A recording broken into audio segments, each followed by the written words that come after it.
I think 5 days, was it 5 days? And failure to do so, may fine na 20,000 pesos ata. Medyo nabulabog ako doon kasi ako nakapagbenta rin ako ng mga sasakyan na at hindi ko na-impormahan yung LTO na naibenta ko ng sasakyan yun. Marami-rami tayong katanungan sa LTO. Andito si Sen Mark, back up ko to. Okay. Now, LTO. First things first. Maganda yung nilabas yung memo, random, circular, tungkol doon sa aking matagal nang inireklamo sa inyo yung open deed of sale. So sa pinalabas niyo yung memorandum, ni-require niyo na po ang lahat ng mga seller ng mga sasakyan to inform LTO within a certain period of time. I think 5 days, was it 5 days? And failure to do so, may fine na 20,000 pesos ata.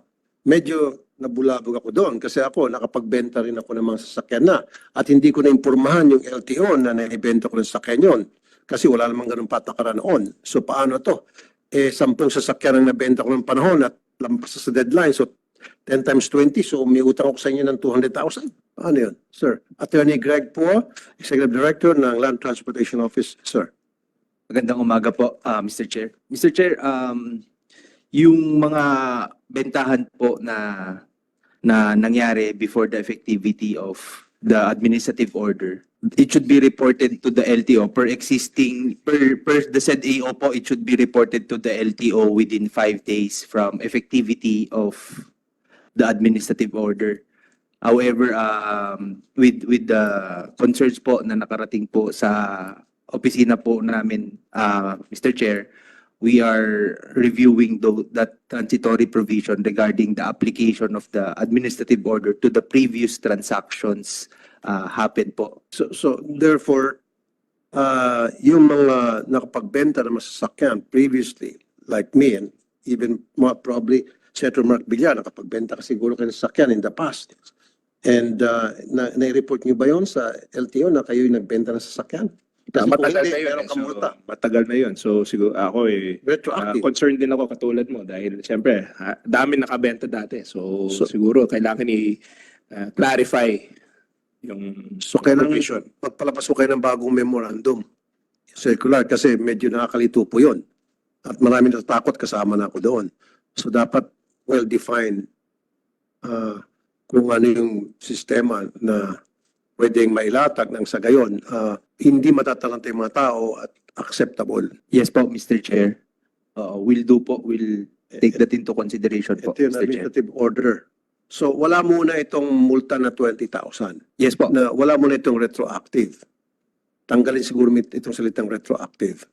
Kasi kung retroactive, pati ako, manggagalaiti ako. Sabi ko, yung kapalpakan ninyo, akong magsasuffer.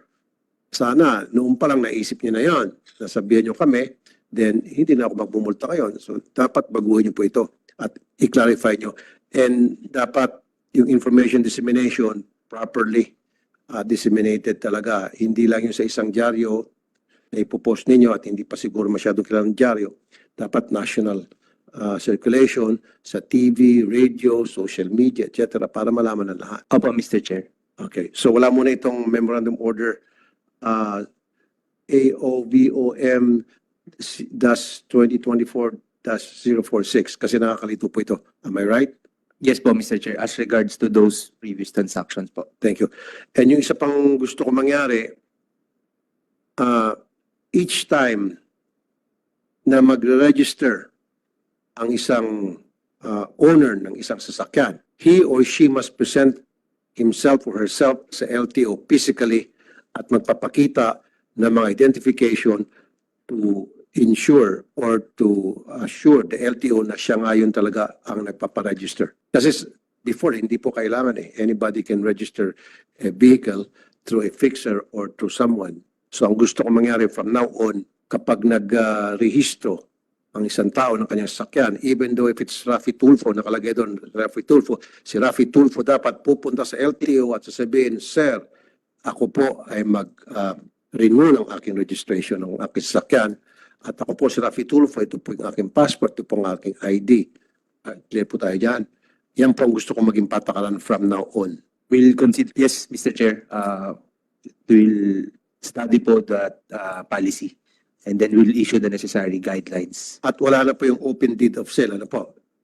Yes, po, Mr. Chair, definitely po. Dun sa AO po yan po yung iniiwasan po natin dyan, yung mga open deed of sale. Kaya nga briefly para sa kalaman no, lahat dito, Senator Mark, marami na kasi ako naengkwentro sa aking programa na nagkaroon ng problema isang sasakyan, naka-hit and run o nakabangga at may ginawang kalokohan yung sasakyan na yon, and then nakuha yung plate number, pupunta ng mga pulis yung address na nakaregister sa LTO, sasabihin nung tao doon sa bahay na yon, wala dito, that wrong address. Or kuminsan, nabenta ko na yan, 10 years ago pa.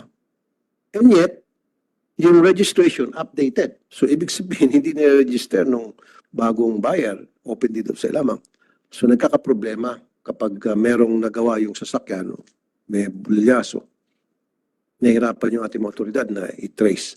So, yun ang gusto ko dapat from now on with ID and yung person na yun na mag-renew ng lisensya, ng registration ng kanyang sasakyan, dapat siya mismo nandoon.